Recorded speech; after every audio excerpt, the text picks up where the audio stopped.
যে রাজহংস মালিক পরিবর্তন হলে ডিমের কালার পরিবর্তন করে, ওই রাজহংসের বক্তৃতায় কোনো আমাদের ধন্যবাদ জানানোর সুযোগ নাই। সালাউদ্দিন কাদের চৌধুরী একদিন এখানে সংসদে দাঁড়িয়ে বলেছিলেন যে কুকুরে লেজ লড়াই না লেজে কুকুর নাড়াই, সেটা আমি বুঝতে পারি না। মাননীয় স্পিকার, আজ রাষ্ট্রপতি যখন ভাষণ দিলেন, উনি আসলেন, ভাষণ দিয়ে চলে গেলেন, এবং এই ভাষণ শোনার পরে আমার কাছে মনে হয়েছে দুইটা জিনিস। হয় আমাদের রাষ্ট্রপতির মেরুদণ্ড অনেক শক্ত হয়েছে, না হলে মনে হয়েছে রাষ্ট্রপতির মেরুদণ্ডকেও বাঁকা করে দিয়েছেন এই ভাষণের মাধ্যমে। সেটাই আমার কাছে মনে হয়েছে, এবং শেষটাই আমার কাছে মনে হয়েছে সবচেয়ে পারফেক্ট।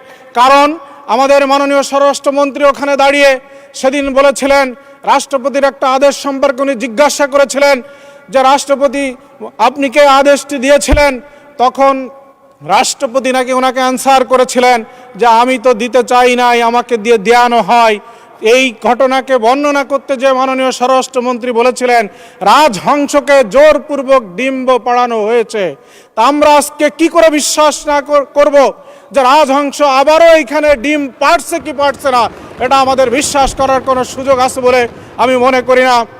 তাই আজ যে রাজহংস মালিক পরিবর্তন হলে ডিমের কালার পরিবর্তন করে, ওই রাজহংসের বক্তৃতায় কোনো আমাদের ধন্যবাদ জানানোর সুযোগ নাই।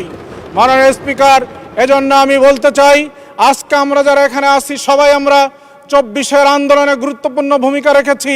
আমার মতো লোকও, আমার নিকট আত্মীয় স্বজন, মা বাবা ইন্তেকাল করার পরেও আমরা বাড়িতে ফিরে যেতে পারি নাই, আজকে আমরা জানাজায় শরীক হতে পারি নাই। আজকে সেই জায়গায় দাঁড়িয়ে যে সংসদ গঠিত হয়েছে, সেই সংসদে একজন আর একজনের যদি বিরুদ্ধে কোনো ভূমিকা রেখে আবার ফ্যাসিজম এইখানে কায়েম হয়, তাহলে নিশ্চিত এই দেশের 20 কোটি জনগণ আমাদেরকে কখনো ক্ষমা করবে না। সেজন্য যার যার জায়গায় দাঁড়িয়ে আমাদেরকে অত্যন্ত গুরুত্বপূর্ণ ভূমিকা রাখা দরকার বলে আমি